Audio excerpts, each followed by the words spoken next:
বাস করতে যে কত মানুষের হুড়াগুতা খাইতে হয় যে কি কয় আমার জমি থেকে উঠে যাও, এরকম নিশ্চিত হয়ে যায়। মানে খুব কষ্টে থাকেন? কষ্ট থেকে ছেলে পিলেলে পানি উন্নয়ন থেকে অনেক কিছু লোক আসছে, তবে আমাদেরকে কোনো ব্যবস্থা করে দেয়নি। আমরা এখন চাই যে কি করে যে তাড়াতাড়ি নদীটা বেঁধে দিক, যে আমরা ছেলে পিলেলে স্বামী সন্তানলে সুখে শান্তিতে বাস করতে পারি। আমরা মানে এই যে নদীর ধারে দেখতে পাচ্ছেন বাস করছি, খুব অসহায়।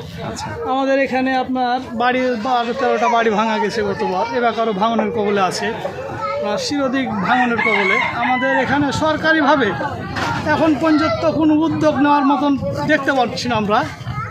আর এই যে সরকারি পানি উন্নয়ন বোর্ডের লোকজন আসছে যাচ্ছে, আমরাকে শুধু ওই প্রতিশ্রুতি দিছে, বাস্তবায়ন এরকম কিছু করছে না।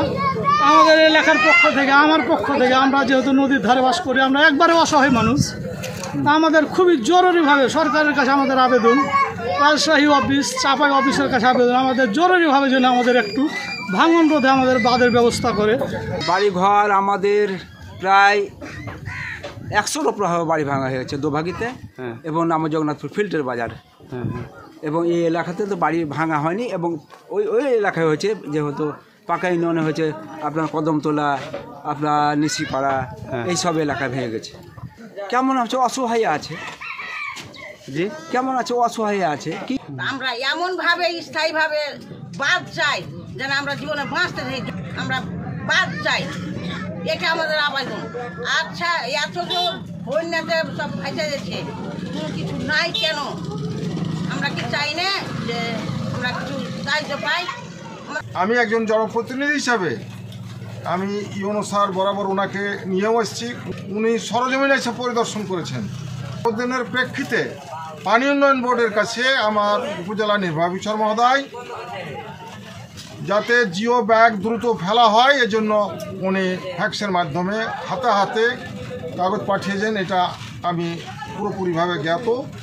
তার পরবর্তীতে দেখা যাচ্ছে কি যে এখন পর্যন্ত আমার ইউনিয়নে কোনো জিও ব্যাগ ফেলা হয়নি। এই বছরে আমরা এখন পর্যন্ত যে পরিমাণ এমার্জেন্সি কাজ বাস্তবায়ন করছি অথবা প্ল্যানে আছে অথবা চলমান আছে, সেটা যদি আমরা হিসাবে করি এবং গত অর্থ বছরের এবং তার অর্থ বছরের চেয়েও বেশি, এই বছর হচ্ছে পানি আপনারা দেখবেন যে 4 বার পানি আপ ডাউন হয়েছে, অর্থাৎ পানি বেড়েছে কমেছে, বেড়েছে কমেছে। এই কারণে এবং যেহেতু লেফট ব্যাংক পুরোটাই আনপ্রোটেক্টেড রয়েছে, এই জন্য এখানে প্রচুর ভাঙন হয়, যেটা অন্য বছরে এত ভাঙন দেখা দেয় না।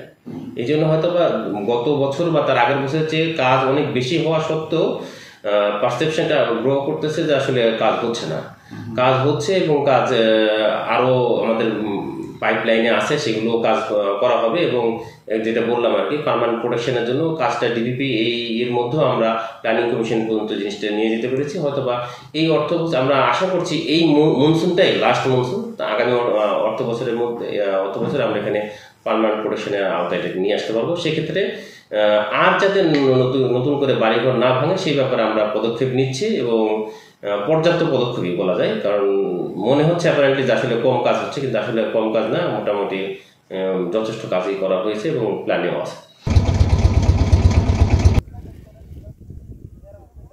বান্ডেল থাকলে প্রতি সেনমানিতে টাকা বাঁচবে। বিকাশ সেনমানি বান্ডেল কিনে জিতুন প্রতি লেনদেনে।